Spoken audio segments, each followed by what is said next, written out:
J'avais 26 ans quand je l'ai rencontré. Il était beau, drôle, intelligent. Et moi, j'étais naïve. Au début, c'était magique.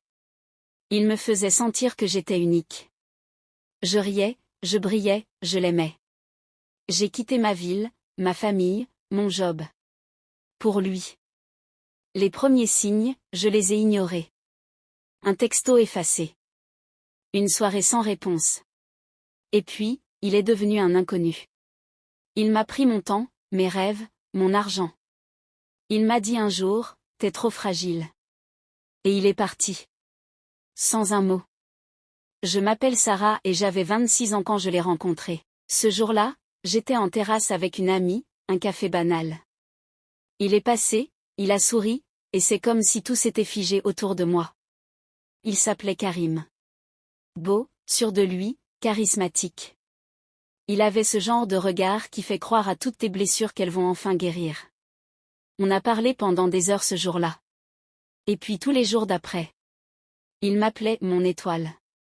Il me faisait rire, m'écoutait, me regardait comme si j'étais la seule femme au monde. En quelques mois, je me suis attachée. J'ai laissé tomber mes barrières. J'avais eu des relations difficiles avant lui. Des hommes absents, froids, infidèles. Mais lui semblait différent. Il me parlait d'avenir. Il voulait qu'on parte ensemble vivre à Marseille, monter un projet, ouvrir une boutique. J'ai quitté mon appartement. J'ai vendu ma voiture. J'ai même vidé une partie de mon épargne pour investir avec lui. J'étais amoureuse. J'étais aveugle. Les premiers mois à Marseille ont été doux.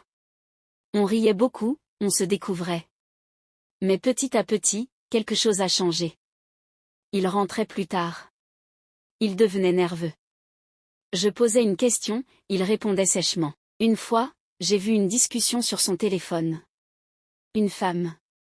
Des messages bizarres. Il m'a dit que c'était juste une cliente. J'ai voulu le croire. Un jour, il a emprunté ma carte bancaire pour payer un fournisseur. Il m'a dit qu'il me rembourserait dans la semaine. Il ne l'a jamais fait. Puis c'est devenu une habitude. Un peu d'argent ici, une promesse là.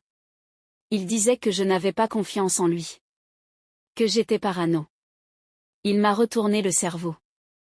Je me suis tue. Par peur de le perdre. Et aussi, parce que j'avais honte. J'ai commencé à me renfermer. À perdre du poids. Je dormais mal. Un soir, il n'est pas rentré. Pas de message. Rien. J'ai appelé. Il a décroché au bout de 15 appels. Il a crié. Il m'a dit, tu me fous la pression pour rien, t'es qu'une gamine. Le lendemain, il est revenu, avec des fleurs. Il m'a dit qu'il m'aimait. Que j'étais sa reine. C'est ça, le piège. Les abus ne commencent jamais avec des coups. Ils commencent avec des excuses et des fleurs. Et on reste. Parce qu'on pense que c'est temporaire. Qu'on peut réparer. Mais on ne répare pas un puzzle dont les pièces ont été volées. La chute est venue un mardi. Je suis rentrée à la maison. L'appartement était vide. Plus d'ordinateur. Plus de valises. Plus de Karim. Un mot sur la table, je ne suis pas prêt. Prends soin de toi.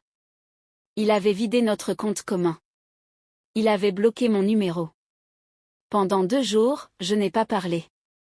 Je restais dans le lit. Pas d'énergie. Pas de larmes. Juste du vide. Puis, un soir, j'ai pris une douche.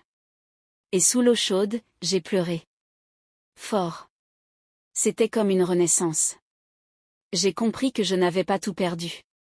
Il m'avait pris mon argent, mon temps, mes illusions, mais il n'avait pas pris moi. Et ce qui restait de moi, j'allais le reconstruire. Il m'a fallu du temps. Des mois. J'ai trouvé un petit boulot. Puis un appartement.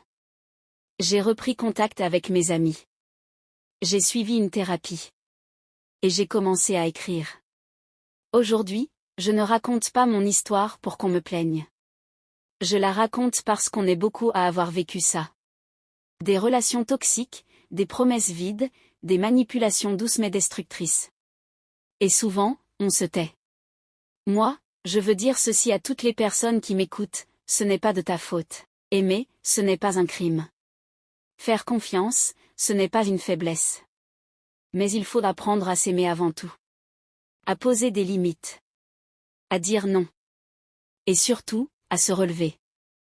Car même brisé, tu vaux toujours quelque chose. J'ai dû tout reconstruire. Mon estime, ma force, ma vie.